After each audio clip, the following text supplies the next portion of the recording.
أعوذ بالله من الشيطان الرجيم. بسم الله الرحمن الرحيم. الحمد لله رب العالمين. Assalamualaikum sahabat Patih. Kali ini kami akan menceritakan kisah pemuda fakir yang doanya tak pernah tertolak. Selamat menyaksikan. Semoga bermanfaat untuk kita semua. Amin. Di Yaman, tinggallah seorang pemuda bernama Uwais Al-Qarni yang berpenyakit sopak. Karena penyakit itu tubuhnya menjadi belang-belang. Walaupun cacat tapi ia adalah pemuda yang saleh dan sangat berbakti kepada ibunya. Seorang perempuan wanita tua yang lumpuh. Uwais senantiasa merawat dan memenuhi semua permintaan ibunya. Hanya satu permintaan yang sulit ia kabulkan. Anakku, mungkin ibu tak lama lagi akan bersamamu. Ikhtiarkan agar ibu dapat mengerjakan haji. Pinta sang ibu. Mendengar ucapan sang ibu, Uwais termenung. Perjalanan ke Mekah sangatlah jauh. Melewati padang tandus yang panas. Orang-orang biasanya menggunakan unta dan membawa banyak perbekalan. Lantas bagaimana hal itu dilakukan Uwais yang sangat miskin dan tidak memiliki kendaraan?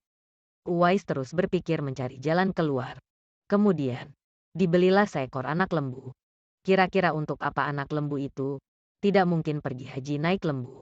Uwais membuatkan kandang di puncak bukit. Setiap pagi ia bolak-balik menggendong anak lembu itu naik turun bukit. Uwais gila. Uwais gila. Kata orang-orang yang melihat tingkah laku Uwais. Ya, banyak orang yang menganggap aneh apa yang dilakukannya tersebut. Tak pernah ada hari yang terlewatkan ia menggendong lembu naik turun bukit. Makin hari anak lembu itu makin besar. Dan makin besar pula tenaga yang diperlukan Uwais. Tetapi karena latihan tiap hari, anak lembu yang membesar itu tak terasa lagi. Setelah 8 bulan berlalu, sampailah pada musim haji. Lembu Uwais telah mencapai 100 kilogram. Begitu juga otot Uwais yang makin kuat. Ia menjadi bertenaga untuk mengangkat barang. Tahukah sekarang orang-orang, apa maksud Uwais menggendong lembu setiap hari? Ternyata ia sedang latihan untuk menggendong ibunya. Uwais menggendong ibunya berjalan kaki dari Yaman ke Makkah. Subhanallah. Alangkah besar cinta Uwais pada ibunya itu. Ia rela menempuh perjalanan jauh dan sulit, demi memenuhi keinginan ibunya. Uwais berjalan tegap menggendong ibunya wukuf di Ka'bah. Ibunya terharu dan bercucuran air mata telah melihat Baitullah. Di hadapan Ka'bah, ibu dan anak itu berdoa. Ya Allah, ampuni semua dosa ibu, kata Uwais. Bagaimana dengan dosamu? Tanya sang ibu keheranan. Uwais menjawab. Dengan terampuninya dosa ibu, maka ibu akan masuk surga. Cukuplah ridha dari ibu yang akan membawaku ke surga. Itulah keinginan Uwais yang tulus dan penuh cinta. Allah Subhanahu wa Ta'ala pun memberikan karunia untuknya. Uwais seketika itu juga sembuh dari penyakit sopaknya. Hanya tertinggal bulatan putih di tengkuknya. Tahukah kalian apa hikmah dari bulatan disisakan di tengkuknya Uwais tersebut? Itulah tanda untuk Umar bin Khattab dan Ali bin Abi Thalib, dua sahabat Rasulullah, untuk mengenali Uwais. Beliau berdua sengaja mencari di sekitar Ka'bah karena Rasulullah berpesan. Di zaman kamu nanti akan lahir seorang manusia yang doanya sangat makbul.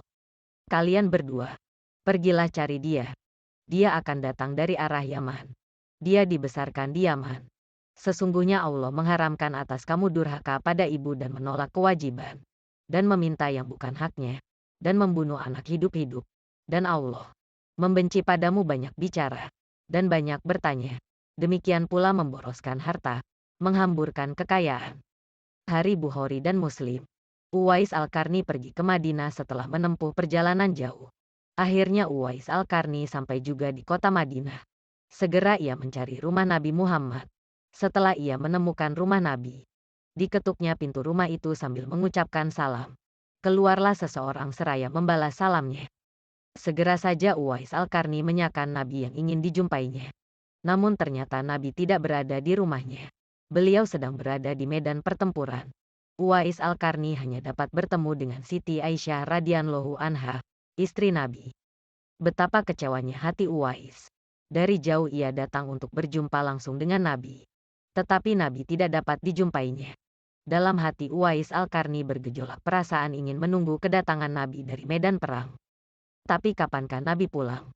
Sedangkan masih terngiang di telinganya pesan ibunya yang sudah tua dan sakit-sakitan itu. agar ia cepat pulang ke Yaman.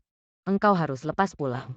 Akhirnya, karena ketaatannya kepada ibunya, pesan ibunya mengalahkan suara hati dan kemauannya untuk menunggu dan berjumpa dengan Nabi.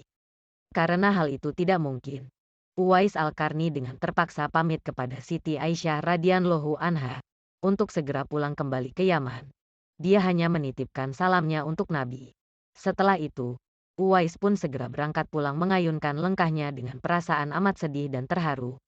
Peperangan telah usai dan Nabi pulang menuju Madinah. Sesampainya di rumah, Nabi menanyakan kepada Siti Aisyah radhiyallahu anha tentang orang yang mencarinya. Nabi mengatakan bahwa Uwais anak yang taat kepada orang ibunya adalah penghuni langit. Mendengar perkataan Nabi, Siti Aisyah radhiyallahu anha dan para sahabat tertegun. Menurut keterangan Siti Aisyah radhiyallahu anha memang benar ada yang mencari Nabi dan segera pulang ke Yaman. Karena ibunya sudah tua dan sakit-sakitan sehingga ia tidak dapat meninggalkan ibunya terlalu lama. Nabi Muhammad melanjutkan keterangannya tentang Uwais Al-Qarni, penghuni langit itu, kepada sahabatnya. Kalau kalian ingin berjumpa dengan dia, perhatikanlah ia mempunyai tanda putih di tengah telapak tangannya. Sesudah itu Nabi memandang kepada Ali bin Abi Thalib dan Umar bin Khattab seraya berkata, suatu ketika apabila kalian bertemu dengan dia, mintalah doa dan istighfarnya. Dia adalah penghuni langit, bukan orang bumi. Waktu terus berganti, dan Nabi kemudian wafat. Kekhalifahan Abu Bakar pun telah digantikan pula oleh Umar bin Khattab. Suatu ketika Khalifah Umar teringat akan sabda Nabi tentang Uwais Al-Qarni, penghuni langit. Beliau segera mengingatkan kembali sabda Nabi itu kepada sahabat Ali bin Abi Thalib. Sejak saat itu setiap ada kafilah yang datang dari Yaman, Khalifah Umar dan Ali bin Abi Thalib selalu menanyakan tentang Uwais Al-Qarni, si fakir yang tak punya apa-apa itu, yang kerjanya hanya menggembalakan domba dan unta setiap hari. Mengapa Khalifah Umar dan sahabat Nabi, Ali bin Abi Thalib selalu menanyakan dia? Rombongan kafilah dari Yaman menuju Syam silih berganti, membawa barang dagangan mereka. Suatu ketika, Uwais Al-Qarni turut bersama mereka. Rombongan kafilah itu pun tiba di kota Madinah. Melihat ada rombongan kafilah yang baru datang dari Yaman, segera Khalifah Umar dan Ali bin Abi Thalib mendatangi mereka dan menanyakan apakah Uwais Al-Qarni turut bersama mereka. Rombongan kafilah itu mengatakan bahwa Uwais ada bersama mereka. Dia sedang menjaga unta-unta mereka di perbatasan kota. Mendengar jawaban itu, Khalifah Umar dan Ali bin Abi Thalib segera pergi menjumpai Uwais Al-Qarni. Sesampainya di kemah tempat Uwais berada, Khalifah Umar dan Ali bin Abi Thalib memberi salam. Tapi rupanya Uwais sedang salat. Setelah mengakhiri salatnya dengan salam, Uwais menjawab salam Khalifah Umar dan Ali bin Abi Thalib sambil mendekati kedua sahabat Nabi tersebut dan mengulurkan tangannya untuk bersalaman. Sewaktu berjabatan, Khalifah dengan segera membalikan telapak tangan Uwais, seperti yang pernah dikatakan Nabi. Memang benar, tampaklah tanda putih di telapak tangan Uwais Al-Qarni. Wajah Uwais nampak bercahaya. Benarlah seperti sabda Nabi, bahwa ia adalah penghuni langit. Khalifah Umar dan Ali bin Abi Thalib menanyakan namanya, dan dijawab, Abdullah. Mendengar jawaban Uwais, mereka tertawa dan mengatakan, kami juga Abdullah, yakni hamba Allah. Tapi siapakah namamu yang sebenarnya? Uwais kemudian berkata, nama saya Uwais Al-Qarni. Dalam pembicaraan mereka, diketahuilah bahwa ibu Uwais telah meninggal dunia. Itulah sebabnya ia baru dapat turut bersama rombongan kafilah dagang saat itu. Akhirnya Khalifah Umar dan Ali bin Abi Thalib memohon agar Uwais membacakan doa dan istighfar untuk mereka. Uwais enggan dan dia berkata kepada Khalifah, sayalah yang harus meminta doa pada kalian. Mendengar perkataan Uwais, Khalifah berkata, kami datang ke sini untuk mohon doa dan istighfar dari Anda, seperti dikatakan Rasulullah sebelum wafatnya. Karena desakan kedua sahabat ini, Uwais Al-Qarni akhirnya mengangkat tangan, berdoa dan membacakan istighfar.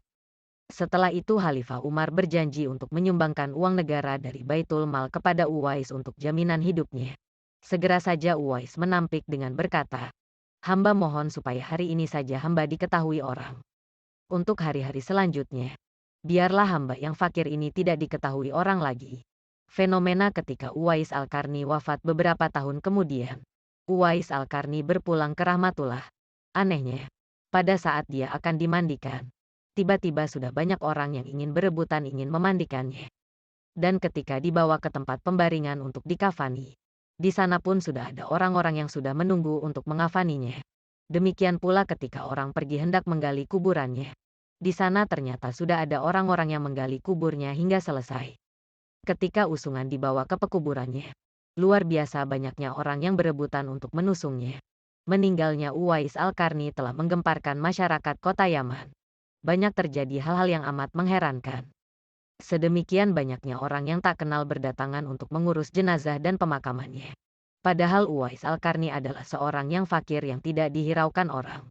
Sejak ia dimandikan sampai ketika jenazahnya hendak diturunkan ke dalam kubur, di situ selalu ada orang-orang yang telah siap melaksanakannya terlebih dahulu. Penduduk kota Yaman tercengang. Mereka saling bertanya-tanya. Siapakah sebenarnya engkau wahai Uwais Al-Qarni? Bukankah Uwais yang kita kenal hanyalah seorang fakir, yang tak memiliki apa-apa, yang kerjanya sehari-hari hanyalah sebagai pengembala domba dan unta? Tapi, ketika hari wafatnya, engkau menggemparkan penduduk Yaman dengan hadirnya manusia-manusia asing yang tidak pernah kami kenal. Mereka datang dalam jumlah sedemikian banyaknya. Agaknya mereka adalah para malaikat yang diturunkan ke bumi, hanya untuk mengurus jenazah dan pemakamannya. Berita meninggalnya Uwais Al-Qarni dan keanehan-keanehan yang terjadi ketika wafatnya telah tersebar kemana-mana. Baru saat itulah penduduk Yaman mengetahuinya. Siapa sebenarnya Uwais Al-Qarni? Selama ini tidak ada orang yang mengetahui siapa sebenarnya Uwais Al-Qarni disebabkan permintaan Uwais Al-Qarni sendiri kepada Khalifah Umar dan Ali bin Abi Thalib agar merahasiakan tentang dia. Barulah di hari wafatnya mereka mendengar sebagaimana yang telah disabdakan oleh Nabi, bahwa Uwais Al-Qarni adalah penghuni langit. Begitulah Uwais Al-Qarni, sosok yang sangat berbakti kepada orang tua. Dan itu sesuai dengan sabda Rasulullah ketika beliau ditanya tentang peranan kedua orang tua.